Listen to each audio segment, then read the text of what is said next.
हमने कई बार सुना है और देखने को भी मिला है कि कैसे दैवीय आपदाओं ने इंसानी नगरी को तबाह किया है। पर क्या कभी आपने देखा है कि इंसानी आपदा ने देवों की नगरी को तबाह किया हो? ये बिल्कुल सही सटीक बात बैठ रही है जोशीमठ की ताजा स्थिति पर, जहां पर इंसान के विकास ने देवों की नगरी जोशीमठ में एक बड़ा खतरा पैदा कर दिया है और ये नगरी कभी भी धस सकती है। इस पे अधिक जानकारी के लिए हमारे साथ बातचीत के लिए मौजूद हैं हेमवती नंदन बहुगुणा सेंट्रल यूनिवर्सिटी के प्रोफेसर यशपाल सुंदरयाल जी। उनसे अधिक जानकारी लेते हैं कि ये पूरा जो भूभाग है ये किस तरीके से बसा हुआ है और क्या खतरा है यहाँ पर। प्रोफेसर सुंदरयाल, सबसे पहले बहुत बहुत शुक्रिया हमसे जुड़ने के लिए। आप हमें बताइए कि क्या ये भूभाग किस तरीके से बसा हुआ है, क्या खतरा है, कितने समय से यहाँ पर खतरा पैदा हो रहा है और उसके बाद भी जो है विकास लगातार वहाँ पे किया जा रहा है। देखिए, ऐसा है कि जो जोशीमठ है, जोशीमठ पहले एक गांव था। अगर मैं 1900 की बात करूं, और 1939 में, सॉरी 1946 में, जब भारत जो है अंग्रेजों का राज यहाँ पे था, तो दो जियोलॉजिस्ट थे, भूवैज्ञानिक, हेम और गैंसर। उन्होंने जोशीमठ गांव का जो भूवैज्ञानिक सर्वेक्षण करके ये बताया था कि ये पूरा का पूरा गांव एक लैंडस्लाइड पे बैठा हुआ है। और ये लैंडस्लाइड जो है वहाँ एक ऊपर पर्वत है जहाँ पे कि जिसको हम कुंवारी पास कहते हैं। तो कुंवारी पास से बहुत बड़ा लैंडस्लाइड हुआ और उस लैंडस्लाइड से जो है बड़े बड़े बोल्डर भी आए, छोटे उसमें पत्थर भी थे, लेकिन वहाँ पे एक जोशीमठ गांव बस गया। और हमारे पहाड़ी क्षेत्र में जितने भी गांव हैं वो मिडिल स्लोप पे बैठे हुए हैं, और उन मिडिल स्लोप पे जो है लैंडस्लाइड पे बैठे हुए हैं। लेकिन गांव में इसलिए दिक्कत नहीं आई कि वहां पे इतनी ज्यादा पॉपुलेशन नहीं हुई।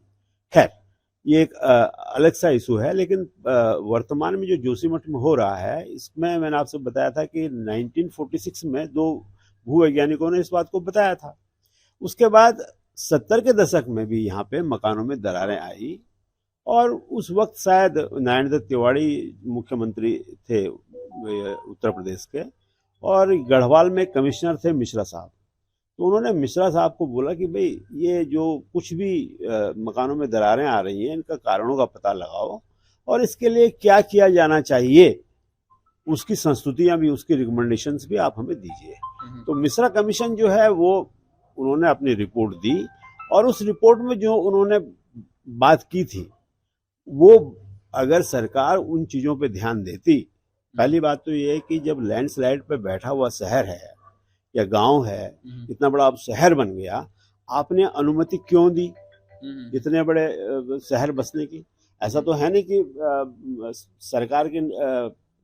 सरकार किसकी भी रही हो, लेकिन क्या सरकार को उसकी जानकारी नहीं थी? और जानकारी नहीं थी तो बहुत दुर्भाग्यपूर्ण बात है। और जोशीमठ जैसी जगह जो कि बद्रीनाथ का द्वार है, वहाँ से हेमकुंड साहब के लिए, और औली जिसको कि मतलब अब विंटर गेम के लिए जो है एक बहुत ही जाना माना स्थान है, और स्नोफॉल होता है तो औली में लोग पर्यटक भी आते हैं। तो इतना ज़्यादा प्रेशर एक ऐसी जगह पे जहाँ पर कि जो ऑलरेडी एक लैंडस्लाइड पे बैठी हुई जगह है, वहाँ पे आप जो है ये सब होने दे रहे हैं। उसके बाद जो है अभी आप ट्रीटमेंट की बात तो आपने वैज्ञानिक भेजे होंगे, सर्वेक्षण क्या होगा, सब कुछ क्या होगा या कर रहे होंगे, लेकिन उस सर्वेक्षण से आज तक हुआ क्या है? जो भी वैज्ञानिकों ने अपनी संस्तुतियां दी, क्या सरकार ने ईमानदारी से उनको जो है लागू किया है? मुझे तो नहीं लगता।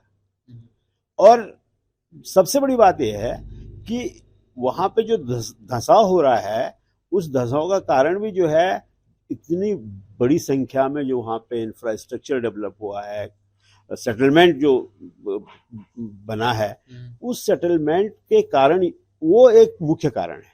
इसलिए मुख्य कारण है कि जब लैंडस्लाइड है उस पर आप स्ट्रक्चर बना रहे हैं, 3-3, 4-4 मंजिल की बिल्डिंगें खड़ी कर रहे हैं, और साथ में जो है ड्रेनेज की प्रॉपर व्यवस्था नहीं है।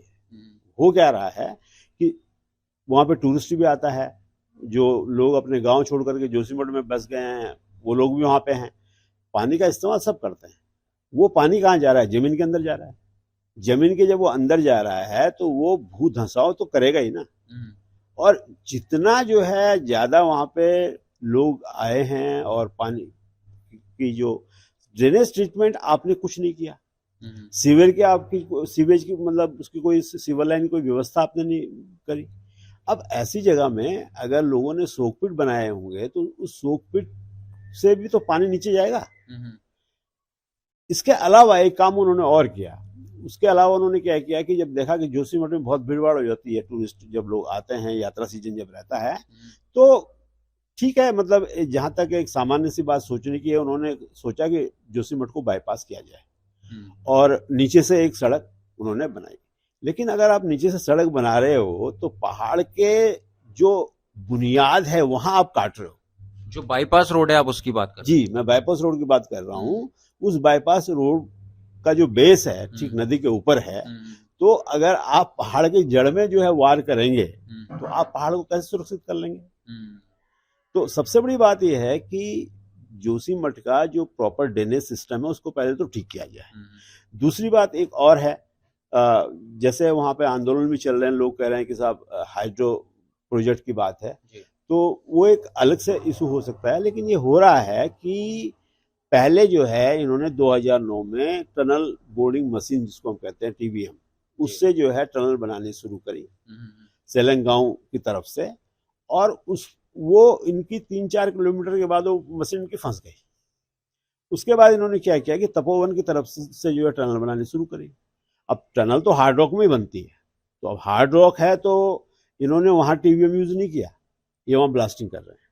जब ब्लास्टिंग होती है तो एक छोटा सा भूभाग जहां ब्लास्टिंग कर रहे हैं उसमें एक आर्टिफिशियल अर्थक्वेक जनरेट होता है, कंपन होती है, और जब कंपन होगा तो जो बड़े बड़े बोल्डर हैं और उसके बीच में जो छोटा छोटा सेडिमेंट बैठा हुआ है जोशीमठ का, वो हिलेगा, तो वो नीचे जो है धसेगा भी। प्रोफेसर साहब, एक चीज जानना चाहते हैं कि जोशीमठ का जो भूतल है उसके नीचे क्या है, मतलब किस तरीके के रॉक्स हैं। आपने कहा पानी नीचे जाता है, तो वो किस तरीके के रॉक्स हैं? क्या वो मड है जो पिघल रही है या बह रही है? मैं बताता हूँ आपको, ऐसा है कि वो जब लैंडस्लाइड होती है तो लैंडस्लाइड में ऊपर से बड़े बड़े पत्थर भी आते हैं, छोटे पत्थर भी आते हैं, नुकीले भी आते हैं, और मिट्टी भी आती है, उसके साथ सैंड भी आती है। तो अब होता क्या है कि जो बड़े बड़े पत्थर हैं वो उसके बीच में जो है फाइन मटेरियल होता है, चाहे आप उसको मिट्टी कह लीजिए, चाहे आप उसको जो है सिल्ट कह लीजिए जियोलॉजिकल भाषा में, या सैंड कह लीजिए। वो मटेरियल जो होता है उन बड़े बड़े बोल्डरों के बीच में एक तरह से उनको सेटल करने का काम करता है। लेकिन जब उसमें पानी आएगा तो बड़े बोल्डर पे तो पानी का कोई असर नहीं होगा, लेकिन जो मिट्टी है हमारी वो मिट्टी नीचे जाएगी ना बह करके। अब जब मिट्टी बह करके जाएगी, दो बोल्डरों के बीच में जो फिलिंग मटेरियल था वो नीचे धंस जाएगा, तो वो बोल्डर भी तो और नजदीक आएंगे, वो भी तो धंसेंगे, और उनके ऊपर आपने बिल्डिंगें बना रखी है। तो दरारें आने का तो मुख्य कारण यही है, ऊपर बिल्डिंग बना रखी है और नीचे से कटान हो रहा है बाईपास बनाने के लिए। वो तो काफी नीचे से हो रहा है, लेकिन वो भी ठीक नहीं है ना। आपको तो टो इरोजन रोकने के लिए, क्योंकि इधर से आपकी धौली गंगा आ रही है, उधर से अलकनंदा आ रही है, तो वो नीचे पहाड़ का कटाव न करें, इसके लिए आपको वहां पे ट्रीटमेंट करना चाहिए। आप वहां पे जो है बाईपास सड़क बना रहे हो, और उसके ऊपर जब आपको पता है कि इतना बड़ा लैंडस्लाइड कभी किसी जमाने में हुआ होगा और उस मेटेरियल पे जोशीमठ बैठा हुआ है, तो फिर आप ऐसे काम क्यों कर रहे हैं? ठीक है, अब आप कहते हैं कि सामने भूवैज्ञानिकों से रिपोर्ट ली। किन भूवैज्ञानिकों से रिपोर्ट ली आपने? जो बेचारे सरकारी भूवैज्ञानिक हैं वो तो घुमा फिरा करके रिपोर्ट आप जैसे चाहते हैं वैसे दे देते हैं। उसमें वो बहुत से जो है सजेशन देते हैं, ऐसा नहीं है, क्योंकि उनको भी बचना है, तो बहुत सारे सजेशन देते हैं, उन सजेशन को तो आप मानते नहीं है और कहते हैं सब भूवैज्ञानिकों से हमने सर्वेक्षण कराया था। तो ये इतना बड़ा साइंस इसमें कुछ नहीं है। क्या हो रहा है, अभी आप उनको दूसरी जगह सेटल करेंगे, लेकिन खाली जोशीमठ ही नहीं, आपको चाहिए कि जैसे गोपेश्वर है, गोपेश्वर में भी बहुत ज्यादा प्रेशर हो गया है। चमोली का एक तरह से डिस्ट्रिक्ट हेडक्वार्टर है गोपेश्वर, गोपेश्वर भी लैंडस्लाइड पे बैठा हुआ है, तो कल ये स्थिति वहां भी आ सकती है। गौचर और पीपल कोटी में लोगों को विस्थापित करने की बात आ रही है, क्या वो भी सेफ हैं या उन पे भी इतना ही खतरा है? गौचर में तो काफी बड़ा वाइड वो है, लेकिन अब इस तरह के एडोकिज्म है ना कि आपने उनको विस्थापित कर दिया, पर क्या जोशीमठ नहीं रहेगा क्या? जोशीमठ तो हमेशा रहेगा ना। तो जोशीमठ को बचाने के लिए आप क्या कर रहे हैं? और ऐसी कोई बड़ी बात नहीं है कि आपके पास जोशीमठ को बचाने के लिए जो है आपके पास सुझाव नहीं आ रहे हैं, बहुत अच्छे सुझाव आ रहे हैं, उस पर आप अमल करिए। आप जो है अभी तक आपने भवन नीति नहीं बनाई है। आप ये अर्थ को एक सेंसिटिव इलाका है, जोन 5 में पड़ता है, तो क्या आपको ये पता नहीं है कि यहाँ कभी भी बड़ा भूकंप आ सकता है? आपने 5-5, 6-6 मंजिल की बिल्डिंग पहाड़ों में बनाने की अनुमति दी क्यों? प्रोफेसर साहब, जोशीमठ को बचाया जा सकता है? अगर बचाया जा सकता है तो कैसे बचाया जा सकता है? वहाँ प्रॉपर ट्रीटमेंट जो है, ड्रेनेज का प्रॉपर ट्रीटमेंट आप करिए, और उसके बाद जो है आगे बिल्कुल किसी भी कंस्ट्रक्शन के लिए आप अनुमति मत दीजिए। जो आप ब्लास्टिंग कर रहे हैं, ब्लास्टिंग को रोकिए, और जितना भी सरफेस पे पानी आ रहा है नेचुरल स्प्रिंग्स का, पक्की नालियों के द्वारा उसको सीधे नदियों में छोड़िए। जो घर, जैसे लोगों के घर टूट गए हैं, जो सुझाव आपने दिए हैं, अगर उन सुझावों को अमल में लाया जाता है, लोगों के घर टूट गए हैं, तो क्या लोग वापस अपने घरों को और लौट सकेंगे? नहीं, लोग अगर अपने घरों को लौट गए तो फिर तो पानी का वही सिस्टम हो जाएगा पुराना वाला ही। तो कहीं ना कहीं तो आपको रोक लगानी पड़ेगी ना कंस्ट्रक्शन पे। आप कंस्ट्रक्शन पे रोक लगाना नहीं चाहते। मंदाकिनी वैली में क्या हुआ 2013 में? उस समय भी तो सरकार ने बड़े बड़े दावे किए कि अब हम जो है अनसेफ साइट पे जो है कंस्ट्रक्शन नहीं होने देंगे। आज दोबारा जाके देखिए, उन्हीं जगह पे जो तबाही हुई थी जहां पर, वहीं पे लोगों ने जो है मकान बना दिए, और सरकार जो है उनकी आंखें बंद है।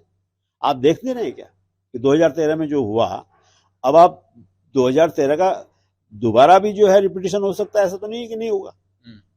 फिर वही जगह जाएंगे, फिर आप कहते हैं कि परिवार वालों को इतना इतना रुपया हमने जो ऐसा अनुदान दे दिया या क्षतिपूर्ति कर दी। तो ये क्षतिपूर्ति वाला जो सिस्टम है, इसको आप खत्म क्यों नहीं करते? आप ऐसा काम करिए कि जो ये क्षतिपूर्ति देनी ना पड़े। प्रोफेसर साहब, जो एनटीपीसी की बात आ रही है सामने कि फैब्रिकेटेड हाउसेस बना के देंगे, तो क्या है ये? मतलब आपको लगता है कि ये कोई समस्या का समाधान है? नहीं, देखिए, फैब्रिकेटेड हाउस तो यहाँ पे उत्तराखंड में बनने चाहिए, हायर एल्टीट्यूड पे जो पहाड़ी है, क्योंकि लाइट स्ट्रक्चर होगा, अर्थक्वेक भी आएगा तो लोगों की जान माल की क्षति नहीं होगी ज्यादा, ठीक है। लेकिन एनटीपीसी इसलिए दे रही है कि एनटीपीसी को कहीं ना कहीं जो है लोग कटघरे में खड़ा कर रहे हैं। अभी एक चैनल पे मैं सुन रहा था, तो एनडीटीवी के एक पुराने संवाददाता हैं हृदय जोशी जी, तो एक बात कह रहे थे। वो कहते जब एनटीपीसी का इतना विरोध जब जनता ने किया, तो इसका उद्घाटन भी देहरादून में हुआ। तो जब आपने जनता के डर के मारे उसका उद्घाटन देहरादून से कराया, तो फिर इतनी बड़ी परियोजना आपने बनाई क्यों? वैसे भी उच्च हिमालय में, हायर हिमालय में हम लोग जो है हाइड्रो प्रोजेक्ट्स न बने, इसके पक्ष में हैं। हमने बहुत बार इस बात को विभिन्न चैनलों के माध्यम से, अपने शोध पत्रों के माध्यम से कहा है कि हायर हिमालय में चूंकि हमारे पास अनलिमिटेड सेडिमेंट है, इसलिए हमको उच्च हिमालय को बांध रहित रखना चाहिए। ठीक है डॉक्टर साहब, बहुत बहुत धन्यवाद, आपने समय दिया। इधर हमारे साथ डॉक्टर साहब प्रोफेसर यशपाल सुंद्रियाल जी, जिन्होंने अपने अनुभवों को और अपने ज्ञान को साझा किया हमसे। इनका कहना है कि जिस तरीके से वहाँ पर जोशीमठ में विकास हुआ है, वो विकास विनाश लेके आ रहा है। जिस तरीके से ड्रेनेज सिस्टम वहाँ पे कंट्रोल होना चाहिए था, उसको अत्यधिक खुली छूट दे दी गई। वहाँ पे कोई सिस्टम नहीं बनाया गया, जिससे जोशीमठ आज इस हाशिए पे पहुंचा है। जोशीमठ अभी भी बच सकता है, प्रोफेसर सुंद्रियाल का कहना है, लेकिन वहाँ पर डेवलपमेंट प्रोजेक्ट्स जो हो रहे हैं, उनको अभी तत्काल प्रभाव से रोकना होगा। ये एक चारा है जोशीमठ को बचाने का। और जो दूसरे क्षेत्र हैं, वहां पर लोगों को विस्थापित किया जा सकता है। फैब्रिकेटेड हाउसेस के बारे में प्रोफेसर सुंद्रियाल का कहना है कि हिमालयन रीजन्स में फैब्रिकेटेड हाउसेस कारगर होते हैं। और जो डेवलपमेंट प्रोजेक्ट्स की अगर हम बात करें, तो हाइड्रो पावर प्रोजेक्ट्स पे जो है वो रोक लगनी चाहिए, हिमालयन एरियाज में नहीं होने चाहिए, खासतौर से जोशीमठ पे, जो कि एक अर्थक्वेक प्रोन जोन है। और जोशीमठ जो है वो भूस्खलन के मलबे पे बसा हुआ एक शहर है। कैमरामैन अनिल बडोनी के साथ अंकित शर्मा।